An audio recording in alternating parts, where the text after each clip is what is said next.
2025년 상반기 하나님의 은혜 가운데 보내시고 2025년도 하반기 오늘 시작하는 첫 번째 주일 맥주감사주일에 주님전을 찾으신 여러분들을 위해 하나님의 크신 은혜와 축복이 함께 하시기를 주님의 이름으로 축원합니다. 우리 옆에 계신 분하고 이렇게 인사하겠습니다. 무더운 여름철 건강 잘 지키십시오. 집안이 너무나 어려워서 초등학교도 제대로 다니지 못하고 자기 이름만 겨우 쓸 줄 아는 어떤 한 사람이 있었어요. 어느 날 신문을 보다가 은행에서 경비원 모집한다라고 하는 광고를 보고요, 이분이 응시를 했는데 그만 떨어지고 말았죠. 왜 떨어졌을까요? 학력 미달로 떨어지고 말았습니다. 이분이 크리스찬이었는데 정말 낙심한 마음으로 교회에 가서 통곡하면서 간절히 하나님 앞에 기도하기 시작합니다. 하나님, 나는 가난한 집에서 태어나서 그래서 공부도 제대로 못했고 또 신문 보고 좀 취업 좀 하려고 은행 경비원 시험도 봤는데 그만 떨어지고 말았어요. 앞으로 내 인생 어떻게 하면 좋단 말입니까? 하나님, 제발 내 인생 개입해 주시고 지켜주셔서 그럭저럭 잘 살아갈 수 있도록 도와주옵소서. 그렇게 기도를 합니다. 그는 그 후에 우여곡절 끝에 미국으로 이민을 가게 돼요. 미국에 도착한 그는 후손에게는 그러한 아픔을 물려주지 않겠다라고 하는 각오로 정말 닥치는 대로 이 일 저 일 열심히 일을 합니다. 그 덕분에 이제 많은 돈을 모으기 시작했고요, 그것을 발판으로 해서 사업을 하게 됐는데 정말 하나님의 은혜로 사업이 날로 번창하는 겁니다. 그가 중년이 됐을 때는 금융가인 월가에 있어도 알아주는 그런 사람이 되었다라고 그래요. 그의 60회 생일 파티에 저명한 재계 인사들이 많이 모인 가운데 어느 기자가 이런 이야기를 던집니다. 선생님, 자서전 좀 한번 내보시지요.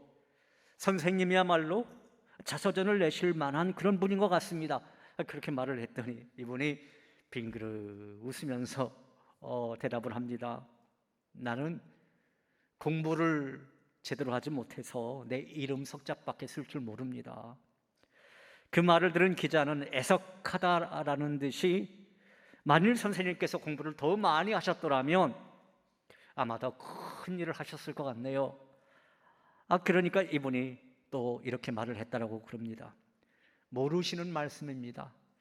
내가 공부를 많이 했더라면 나는 기껏해야 은행 경비원이 되었을 것입니다. 그러나 내가 학력 미달로 경비원 채용 시험에 떨어졌기 때문에 지금의 내가 될 수 있었습니다. 하나님은 나의 애끓는 기도를 들으셨고 내 이름밖에 쓸 줄 모르는 나를 가장 선한 길로 인도해 주신 겁니다. 모든 것이 다 하나님의 은혜였습니다. 이런 고백을 했다라고 그래요.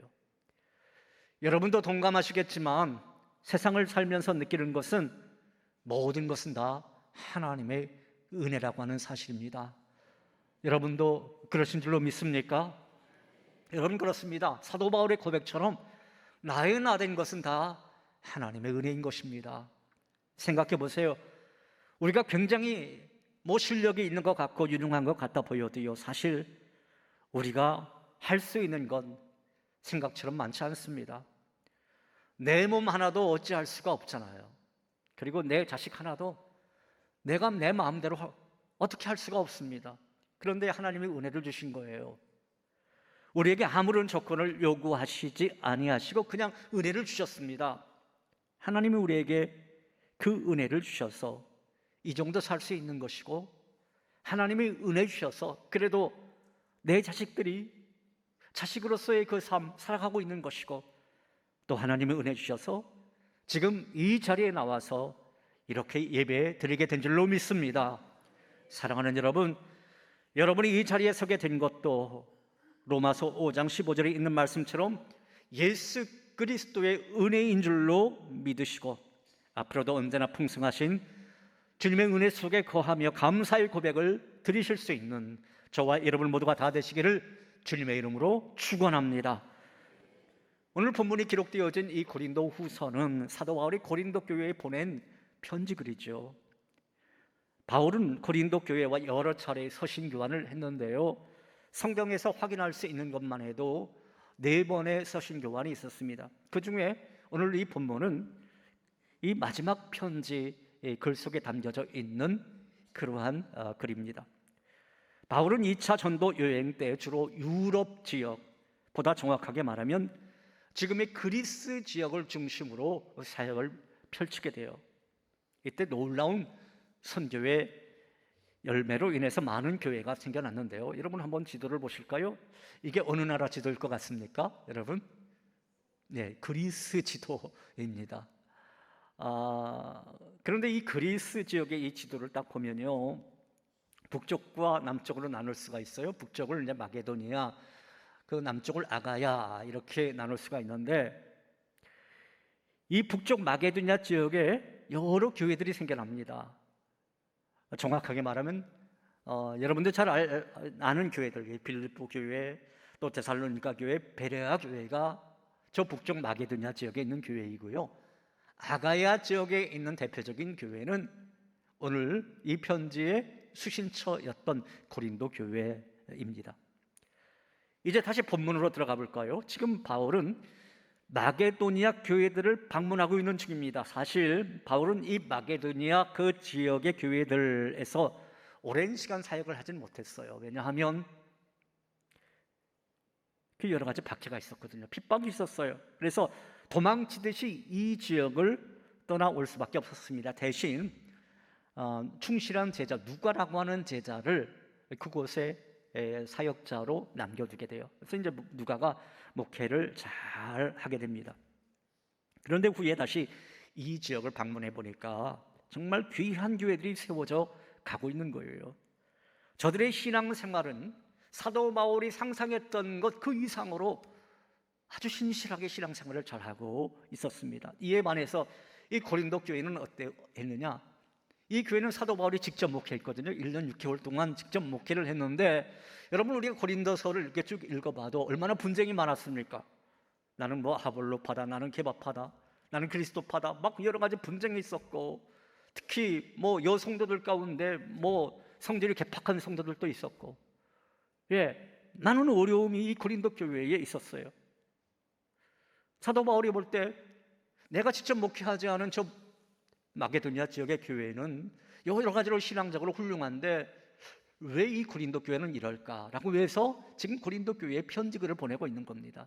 마게도니아 교회를 너희가 본받았으면 좋겠다라고 하는 그러한 의미인 것이죠. 그런데 사도 바울이 잘 관찰해 보니까 저 마게도니아 교회의 교인들의 특징이 있더라. 그것은 은혜를 깨달은 자들의 모습을 지니고 있더라라고 하는 거예요. 한번 따라해 보겠습니다. 은혜를 깨달은 자들의 모습. 그런 모습을 가지고 있더라. 그럼 도대체 은혜를 깨달은 자들의 모습은 과연 어떠한 모습일까요? 오늘 성경은요 3가지로 나누어서 우리에게 말씀해 주고 있습니다. 저도 3가지로 나누어서 여러분들에게 말씀을 증거하겠습니다. 첫 번째로 은혜를 깨달은 자들의 모습은 풍성한 은혜 속에서 살아가더라 라고 하는 거예요. 한번 따라해 보겠습니다. 풍성한 은혜 속에서 살아가더라. 지금 사도 바울이 소개하고 있는 은혜를 깨달은 자의 모습을 지닌 이 마게도니아 교회 성도들은요 우선 풍성한 은혜 속에서 삶을 살아가더라는 것입니다. 오늘 본문 1절에 있는 말씀을 통해서 우리가 그 사실을 엿볼 수가 있어요. 같이 1절 말씀 읽어보도록 합니다. 형제들아, 하나님께서 마게도니아 교회들에게 주신 은혜를 우리가 너희에게 알리노니. 자, 여러분 이게 무슨 말인가요? 사도 바울이 볼 때 하나님께서 이 마게도니아 교회 성도들에게 풍성한 은혜를 베풀어 주셨더라라고 하는 것이죠. 그렇다면 여러분, 이 마게도니아 교회들에게 베푸신 하나님의 은혜는 구체적으로 어떠한 은혜를 말씀하고 있는 것일까요? 오늘 성경 본문에는 등장하고 있지 않아요. 다만 저들이 은혜 받은 사람으로서 살아가는 삶의 모습에 대해서 그저 소개만 하고 있을 따름입니다. 그런데 우리가 사도행전, 여러분 사도행전을 누가 기록했죠? 사도행전은 누가 기록했습니까? 누가가 기록했잖아요. 그런데 아까 제가 말씀을 드렸죠. 누가가 어느 지역에서 목회했다고요? 마게도니아 지역에서 목회했다라고 했잖아요. 자, 사도행전 16장 17장에 보면은 이제 누가가 기록한 이 성경 말씀에 보면 바울이 이 마게도니아 지역에서 복음을 증거할 때 저들에게 어떤 은혜가 임했는지를 알 수가 있어요. 대표적으로 빌립보 감옥의 간수와 그 가정에 임한 하나님의 은혜를 통해서 우리는 그 놀라운 사실을 엿볼 수가 있습니다. 바울과 실라가 빌립보에서 복음을 전하다가 전보는 여인에게서 귀신을 내쫓았다고 그 주인이 고소하는 바람에 그만 옥에 갇히게 됐지요. 옥중에서 바울과 실라가 기도하고 찬송하자 여러분 어떻게 되었습니까? 예, 잘 아시죠? 옥문이 다 열리고 창고가 풀려지고. 이거 모르면 안 되죠. 왜? 몇 주 전에 설교 들었던 거니까. 예, 이건 다 여러분들이 이미 알고 있을 것입니다. 여기까지는 너무나 잘 알아요. 자, 그 다음 부분으로 넘어가 볼까요? 그런데 간수가 자다가 깨어서 죄수들이 다 도망친 줄 알고 그 책임이 들여서 어떻게 하려고 했을까요? 자결하려고 했잖아요. 그때 바울과 실라가 자기들이 여기 있다고 말하면서 자결을 막는 장면이 나옵니다. 자, 화면을 보실까요? 자, 바로 이 장면입니다. 이 장면. 그때 간수가 아주 유명한 말을 합니다. 내가 어떻게 하여야 구원을 얻으리까? 그런 말을 해요. 내가 어떻게 하여야 구원을 얻으리까? 이때 바울이 대답합니다. 주 예수를 믿으라. 그리하면 예, 잘 아시네요. 너와 내 집이 구원을 받으리라. 그 간수가 저들을 자기 집으로 데리고 와서 말씀을 들었고 가족 모두 세례를 받았다라고 하는 그 말씀이 이 사도행전 16장 17장 누가가 기록한 그 말씀 속에 나오더라. 여러분 보십시오. 저들이 받은 은혜는 무엇보다도 구원의 은혜였어요. 바울이 전하는 말씀을 듣고 예수를 구주로 영접하고 세례를 받고 그와 가족이 다 예수 잘 믿고 그래서 교회를 이루게 된 거예요. 그렇게 해서 생겨난 교회가 여러분 어떤 교회였다고요? 바로 빌립보 교회였고 그 옆으로 가서 데살로니가 교회였고 그 옆으로 가서 베레아 교회를 만든 겁니다. 이 마게도니아 지역의 교회였던 거예요. 여러분 이렇게 마게도니아 교인들은 복음을 알게 되었고 그렇게 해서 예수 믿게 되었고 그렇게 해서 교회를 이루게 된 거예요. 이렇게 구원의 은혜가 저들에게 임하면서 저들의 삶은 풍성한 은혜의 삶으로 바뀌게 되었습니다. 어느 집사님의 간증을 여러분에게 들려드릴게요. 모든 것이 부족함이 없을 정도로 편안한 삶을 살고 있던 이 여자 집사님이요, 어느 날부터 소화가 잘 안 되는 거예요. 가슴이 좀 답답한 겁니다. 이거 갱년기 증상 중에 하나일까라고 해서 병원에 갔는데 병원 의사가요 갑자기 보호자만 들어오라고 하는 거예요. 여러분 이렇게 하면 좀 문제가 심각해지는 거죠, 그죠? 예, 여러분 짐작할 때 이거 좀 문제가 좀 심각하구나. 아니나 다를까 남편에게 말합니다. 당신의 아내가 지금 우위합니다. 그리고 생명이 얼마 남지 않은 것 같다, 말기다, 이렇게 진단을 내렸어요. 여러분 그 소리에 얼마나 세상이 무너지는 것 같을까요? 저도 경험해봐서 잘 알죠. 정말 세상이 무너지는 것 같았습니다. 이제 집에 들어와서 가족들이 한 자리에 모여서 하나님 앞에 한쪽으로는 통곡하면서 울면서 기도하고 한쪽으로는 그냥 가슴을 치며 기도하고. 그런데 그렇게 기도하면서 가족들이 깨달은 바가 하나 있었어요. 그동안 우리가 받은 바 은혜에 대해서 하나님 앞에 제대로 감사하지 못했구나. 은혜 갚는 삶보다 그저 나 혼자 평안을 누리려고 하는 그런 삶을 살았구나. 그래서 눈물로 회개하고 내 병 고쳐지면 하나님 새롭게 인생 살겠다고 소원을 합니다. 얼마 후에 이 집사님이 다시 이제 정밀 검사를 받기 위해서 병원을 찾았어요. 그런데 그 의사가 고개를 갸우뚱거립니다. 이거 뭔가 잘못됐다라고 하는 거예요. 이거 단순한 우위궤양이라는 것입니다. 알고 봤더니요, 진료받는 사람 중에 동명이인이 있었던 거예요. 차트가 바뀐 겁니다. 그거 모르고 그렇게 진단을 내렸던 거죠. 오진이었죠, 여러분, 오진. 그런데 그 황당한 오진의 사건이 이 집사님에게는 아주 큰 은혜와 또 큰 충격으로 다가온 거예요. 저녁 시간에 가족들이 다시 모여 이야기를 나눴습니다. 우선 가족들이 하나님이 베풀어 주신 그 은혜에 대해서 감사를 했고요. 그리고 이번 이 일이 하나님께서 그동안 자기들에게 베풀어 주신 하나님의 은혜를 다시 깨달으라고 주신 섭리의 사건임을 서로 고백을 합니다. 그러면서 이 일로 인해서 자기들이 더욱 풍성한 하나님의 은혜 안에 살게 되었다고, 이 일로 인해서 자신의 삶 또한 풍성해졌다고 그렇게 간증하는 소리를 들었습니다. 사랑하는 여러분, 바라기는 오늘 이 자리에 모이신 여러분 모두도 마게도니아 교인처럼, 그리고 오늘 제가 방금 말씀드린 이 여자 집사님처럼 늘 하나님의 은혜를 깨달은 자로서의 풍성한 은혜를 누리며 사시기를 간절히 바랍니다. 그래서 그 풍성한 은혜가 여러분 삶의 간증거리가 되어지기를 주님의 이름으로 축원합니다. 둘째로, 은혜를 깨달은 자의 모습은 풍성한 기쁨 속에서 살아가더라 라고 하는 거예요. 한번 따라해 보겠습니다. 풍성한 기쁨 속에서 살아가더라. 사도 바울은 은혜를 깨달은 자들인 이 마게도니아 교인들이 이제 풍성한 기쁨을 맛보며 살아가고 있더라, 그렇게 오늘 고린도 교회에 보내는 편지글 속에서 기록을 하고 있습니다. 자, 우리 함께 오늘 보면 2절 상반절에 있는 말씀, 이 말씀 같이 읽어봅니다. 환난의 많은 시련 가운데서 그들의 넘치는 기쁨과, 그러니까 마게도니아 교회 교인들은 환난의 많은 시련을 겪으면서도 넘치는 기쁨 속에서 살아가고 있더라라고 하는 것이죠.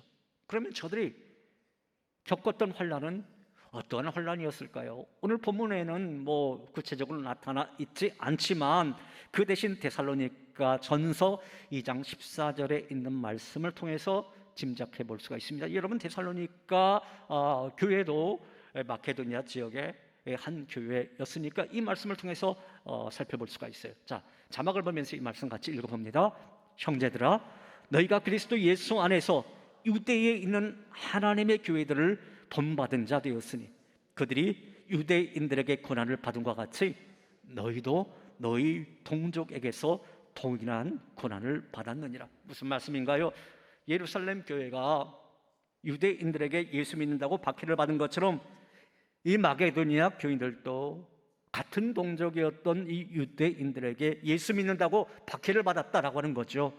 특히 이 지역에 와서 살고 있던 그 유대인들이, 디아스포라 되어서 살고 있던 이 유대인들이 이 마게도니아 교인들을 난동꾼이라고 모함해서 박해를 하고 있었어요. 사실 이곳 마게도니아 교인들은요, 예수 믿기 전에는 그렇게 환난을 당하지 않았어요. 저들이 예수를 믿는 신앙을 가지게 되면서, 교회를 다니게 되면서 과거에 없던 심한 환난과 시련을 겪게 된 것입니다. 그런데 사도 바울이 저들을 잘 살펴보니까 이 마게도니아 교인들이 이런 과거에 없던 심한 환난을 겪으면서도 오히려 기뻐하는 삶을 살고 있더라라고 하는 거예요. 그것도 넘치는 기쁨을 누리고 있더라라는 것입니다. 바울은 고린도 교회 교인들에게 편지로 이런 마게도니아 교인들의 풍성한 기쁨이야말로 바로 은혜를 깨달은 자들의 모습이 아니겠는가 이야기를 하고 있는 거예요. 여러분, 아프리카 선교사였던 데이비드 리빙스턴의 이야기를 어느 정도 아시죠? 이분이 이제 캠브리지 대학에서 이 강의를 할 때 이런 말을 하게 돼요. 나는 하나님께서 내게 선교사 직분을 맡기셨다라고 하는 사실에 대해서 기쁨이 그치질 않았습니다. 사람들은 내가 아프리카 땅에서 많은 희생을 했다라고 말들을 합니다. 그러나 우리가 하나님께 지고 있는 엄청난 빚을 생각한다면 그것을 어찌 희생이라고 말할 수 있겠습니까? 그저 나는 기쁜 마음으로 아프리카에서 사역을 감당했을 뿐입니다. 리빙스톤은요, 언제나 어디서나 무엇을 하든지 기쁨으로 그 아프리카 땅에서 사역을 했다라고 하는 거예요. 그 척박한 땅 아프리카에서 여러 가지 시련이 있었고 고난이 몰려 닥쳐왔지만 그의 기쁨을 빼앗을 수가 없었다. 왜냐하면 그는 큰 기쁨, 하늘의 기쁨으로 늘 충만했었거든요. 성경을 보면요, 우리가 맛보는 기쁨을 두 가지로 이제 나눠볼 수가 있는데, 여러분 한번 따라 해볼까요? 외적인 기쁨과 내적인 기쁨. 외적인 기쁨과 내적인 기쁨입니다. 우선 외적인 기쁨 여러분들 잘 아시지요? 뭐 우리 겉사람이 맛보는 기쁨을 말하는 겁니다. 내가 바라고 원하는 바가 이루어졌다. 아, 내가 기쁘다. 좋은 일들이 일어났어요. 아, 기쁘다. 이게 외적인 기쁨이다라는 것입니다. 또 다른 기쁨이 있는데 그것은 내적인 기쁨입니다. 우리 속사람이 맛보는 기쁨을 말하는 거예요. 여러분 여기 사진 한 장을 한번 보실까요? 아유, 아기가 정말 방긋방긋 웃죠. 근데 제가 저 사진을 이렇게 가만히 보니까 저 아이가 외적으로만 기뻐하는 모습은 아니더라. 어떤 내적인 어떤 기쁨이 있으니까 저렇게 활짝 웃게 되더라라고 하는 것이죠. 여러분 우리도 저렇게 웃었으면 얼마나 좋을까요? 자, 옆 사람 보고 한번 웃어보실까요, 여러분? 저 아기처럼 웃지는 못할 겁니다. 그런데 우리 성인의 경우 이 내적인 기쁨은 우리의 영혼이 하나님을 만날 때 이 기쁨을 맛보게 됩니다. 우리의 속사람이 하나님의 말씀을 깨달을 때 이 기쁨을 맛보게 돼요. 그리고 우리의 영혼이 기도에 대한 하나님의 응답을 체험하게 될 때 이 기쁨을 맛볼 수 있게 되는 것입니다. 여러분 그래서요 찬양 가운데 이런 찬양도 있잖아요.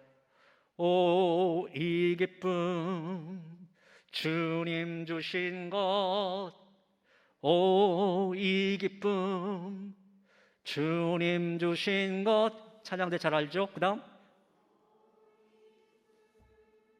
주님 주신 것, 주께 영광 할렐루야, 주만 찬양해. 예, 교회학교 명문 교회학교 나온 분들은 이거 기억할 것입니다. 예, 뭐 앞뒤 동산에 뭐 웃음꽃 피었고, 아무튼 여러분 이런 내적인 기쁨은 외적인 상황과는 아무런 관계가 없어요. 물론 내가 평안한 가운데 내적인 기쁨을 맛볼 수가 있겠죠. 그런데 내가 인생의 어떤 위기 앞에서도 내적인 기쁨은 맛볼 수가 있더라라는 것입니다. 아니 오히려 인생의 위기와 환난과 시련 속에서도 더 강렬하게 내적인 기쁨을 맛볼 수가 있더라. 성경을 보면요, 이 고난과 기쁨을 연결해서 말씀하는 것이 참 많아요. 제가 이제 7월 달 여러분과 같이 암송하고자 하는 말씀을 야고보서 1장 2절 3절 말씀으로 택해서 성경 여기 주보에도 기록을 했는데요. 이 말씀 우리가 같이 한번 읽어봅니다. 같이 읽어보겠습니다. 내 형제들아, 너희가 여러 가지 시험을 당하거든 온전히 기쁘게 여기라. 이는 너의 믿음의 시련이 인내를 만들어내는 줄 너희가 알미라. 여러분 이게 말이 되는 말씀입니까? 어떻게 여러 가지 시험을 당하고 있는데 어떻게 온전히 기뻐할 수가 있는 겁니까? 그런데요, 그 믿음의 시련이 무엇을 만들어내더라? 인내를 만들어내더라. 결국 내 인생을 은혜의 인생으로 바꿔놓더라라고 하는 것입니다. 골로새서 1장 24절에 있는 말씀도 아주 유명한 말씀이죠. 이 말씀도 같이 읽어봅니다. 내가 이제 너희를 위하여 받는 괴로움을 기뻐하고 그리스도의 남은 고난을 그의 몸된 교회를 위하여 내 육체에 채우노라. 여러분 그렇습니다. 이런 말씀들은 모두가 다 내적인 기쁨에 관한 말씀들인 거예요. 어려움과 고난 속에서도 더 풍성한 내적인 기쁨을 맛볼 수 있더라라고 하는 말씀인 거죠. 지금 사도 바울은 바로 마게도냐 교인들이 이런 내적인 기쁨을 맛보고 있다고 소개하고 있는 거예요. 그들은 현재 큰 환난과 시련과 고통 속에서도 넘치는 기쁨을 맛보고 있더라. 바로 이런 사람들이 은혜를 깨달은 자들의 모습이더라. 여러분, 우리 모두도 은혜를 깨달은 자로서 이런 내적인 기쁨을 맛볼 수 있게 되기를 간절히 바랍니다. 비록 저와 여러분들이 고난 가운데 있을지라도 이런 내적인 기쁨을 맛볼 수 있어야 할 것입니다. 사랑하는 여러분, 부디 여러분 모두도 이미 은혜 받은 자로서 고난 가운데서도 오히려 넘치는 기쁨을 맛보는 이 마게도니아 성도들 같은 그런 분들 다 되시기를 주님의 이름으로 축원합니다. 셋째로 은혜를 깨달은 자의 모습은 풍성한 헌신 속에서 살아가더라라고 하는 것입니다. 한번 따라해 보겠습니다. 풍성한 헌신 속에서 살아가더라. 바울은 마게도니아 교인들의 은혜 받은 자의 모습으로서 또 하나가 바로 풍성한 헌신이라고 소개를 하고 있어요. 본문 2절 하반절에 있는 말씀 이어서 한번 읽어보죠. 극심한 가난이 그들의 풍성한 연보를 넘치도록 하게 하였느니라. 여러분, 이 말씀이 이해가 되세요? 어떻게 극심한 가난이 왔는데 그들의 연보를 풍성히 넘치게 할 수 있단 말인가? 그럼에도 이 마게도니아 교회 성도들은요, 극심한 가난 속에 살고 있었지만 풍성한 연보를 넘치게 하고 있더라라고 하는 거예요. 그리고 이어지는 3절에 있는 말씀 보면 이 사도 바울이 계속 이런 말을 합니다. 같이 읽어봅니다. 내가 증언하노니 그들이 힘대로 할 뿐 아니라 힘에 지나도록 자원하여. 마게도냐 교인들은 자원해서 자발적으로 헌금을 하고 있는데 바울이 볼 때 그들이 할 수 있는 그 수준 이상의 헌금을 하고 있더라. 지금 고린도 교회 교인들에게 그렇게 말씀하고 있는 거죠. 여러분, 이 말씀을 조금 더 자세히 살펴보도록 하겠습니다. 당시 마게도냐 교회 교인들은 극심한 가난을 겪으면서 살고 있었어요. 사실 마게도냐 지역은 천연자원이 풍부한 그러한 지역입니다. 원래 이 지역 사람들 잘 살고 있었어요. 여러분, 세계사 공부를 열심히 하신 분들이라고 한다면 알렉산더 대왕이 바로 이 지역에서 나라를 일으켰다라고 하는 것을 알 것입니다. 그래서 세계를 제패를 했잖아요. 이 지역에 물자가 풍부하기 때문에 알렉산더가 세계를 제패할 수 있었던 겁니다.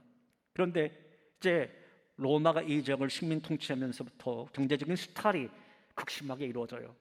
그래서 그들이 벌어도 다 빼앗기게 되니까 아주 매우 가난한 삶을 살 수밖에 없었습니다.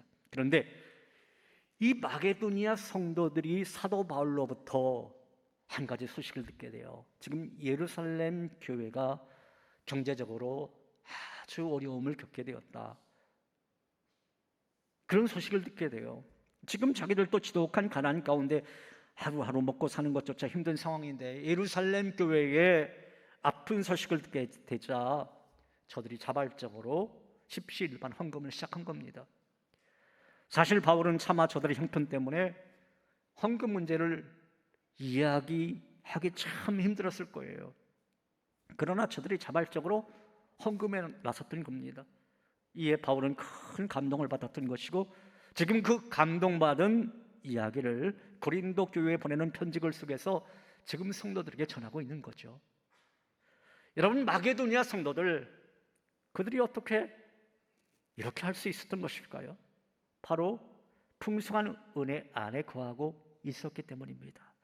그들은 은혜를 깨달은 자로서 예루살렘 교회가 큰 어려움 가운데 있다고 하는 소식을 들었을 때 가만히 있을 수가 없었어요. 그래서 받은 바 은혜를 나눠야 되겠다 생각을 했던 것이고, 그래서 자기들이 가진 것 비록 많지는 않지만 그럼에도 최선을 다해서 나누기로 한 것입니다. 사실 저는 여러분들이 만약 하나님의 은혜를 정말 깨닫지 못하고 있다면 헌금하실 필요 없다라고 생각합니다. 이게 무슨 말일까? 제가 이런 말 하면 당회원들은 가슴이 쿵 떨어질 텐데 목사님 왜 저런 말씀하실까?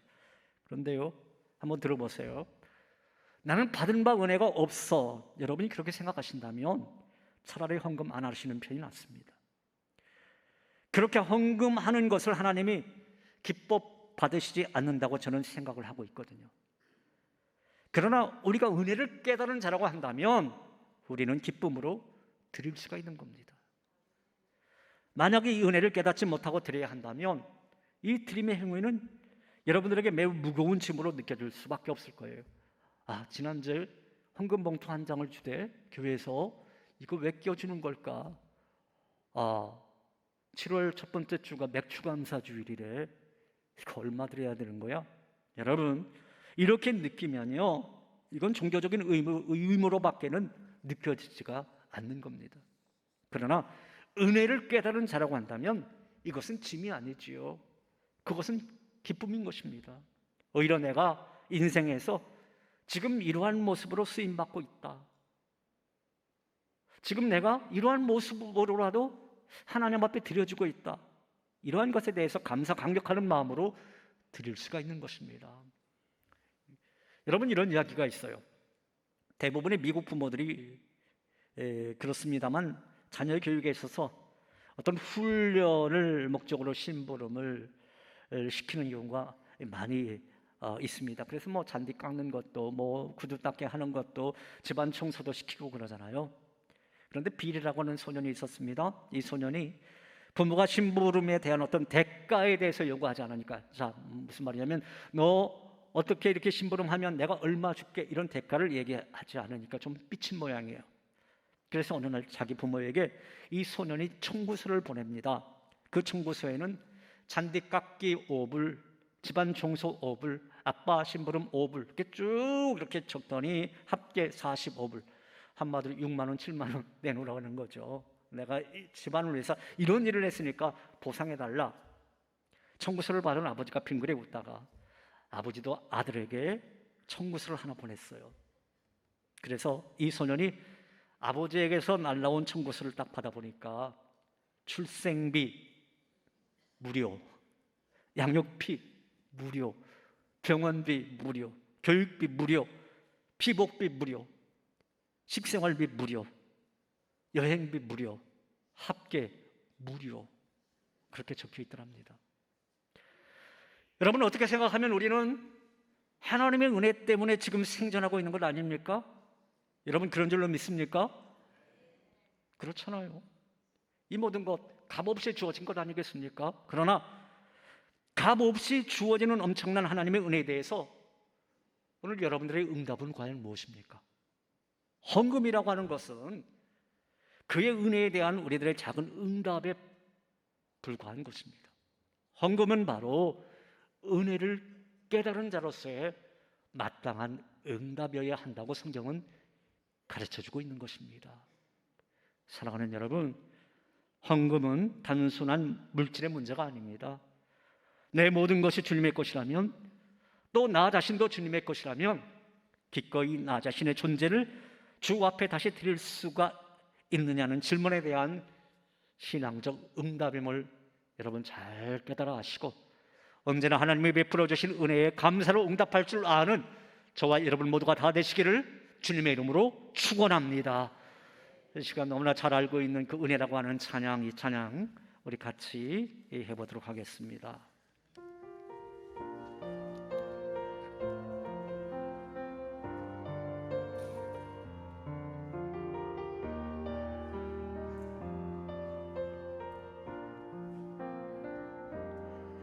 내가 누려왔던 모든 것들이,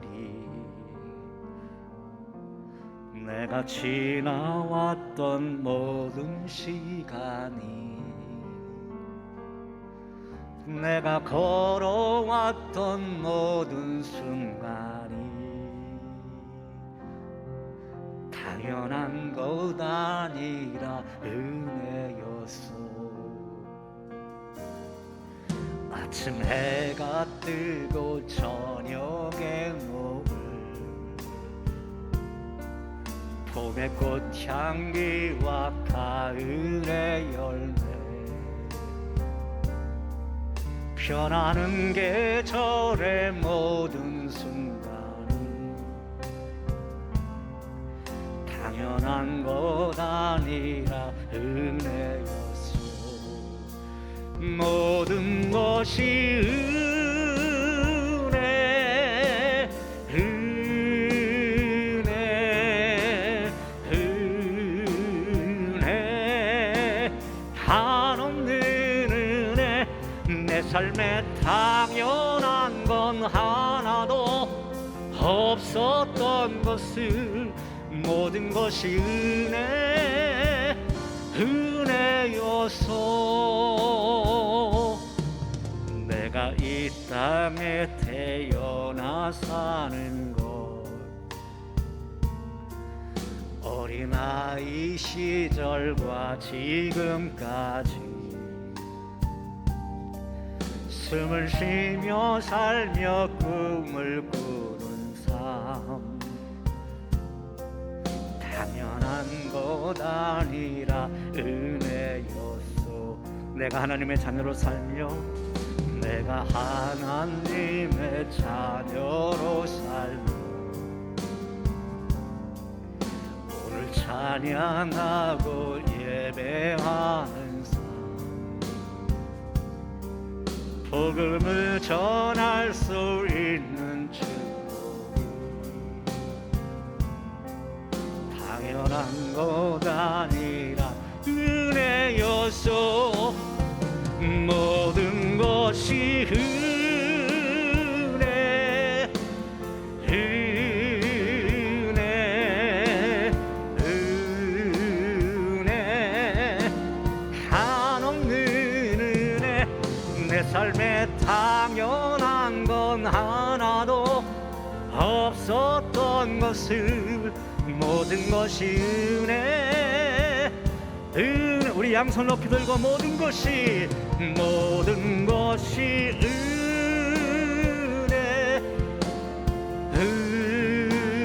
은혜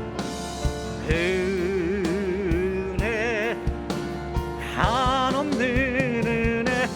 내 삶에 당연한 건 하나도 없었던 것을 모든 것이 은혜 은혜여서 모든 것이 은혜 은혜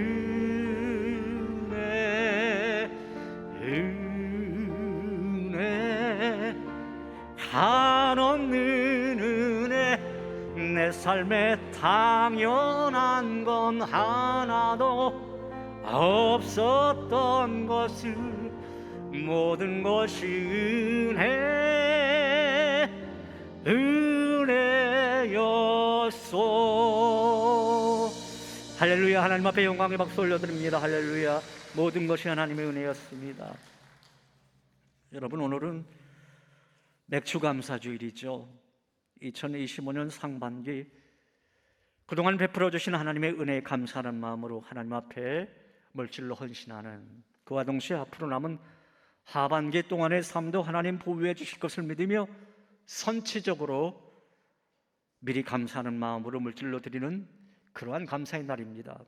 사랑하는 여러분, 오늘 이 맥주 감사주일에 정말 은혜를 깨달은 자로서 여러분 모두는 하나님의 풍성한 은혜 속에 날마다 거하고 어떤 어려움과 고난 속에서도 기뻐하며 살아가고 또 즐거운 마음으로 기꺼이 헌신하는 그런 은혜와 축복이 여러분의 삶 가운데 펼쳐지시기를 주님의 이름으로 축원합니다. 하나님 아버지, 오늘 맥주감사주일에 저희가 이렇게 모였습니다. 지금까지 살아온 것도 내가 누려왔던 모든 것들 다 하나님의 크신 은혜였습니다. 아버지, 이것을 고백하며 감사로 영광 올려드립니다. 오늘 마게도니아 성도들, 그들의 신앙을 우리가 말씀을 통해서 살펴보았습니다. 하나님, 은혜 받은 자로서의 모습을 누렸던 이 마게도니아 성도들의 모습을 우리가 본받게 하여 주시옵소서. 우리도 날마다 하나님의 풍성한 은혜 속에 거할 수 있도록 도와주시고 어떤 어려움과 즐거움 속에서도 기뻐할 수 있도록 인도하여 주시고 또 즐거운 마음으로 기꺼이 우리 물질로도 우리 몸으로도 헌신할 줄 아는 우리 모든 성도들 다 되게 하여 주시옵소서. 예수님 이름으로 기도하옵나이다. 아멘.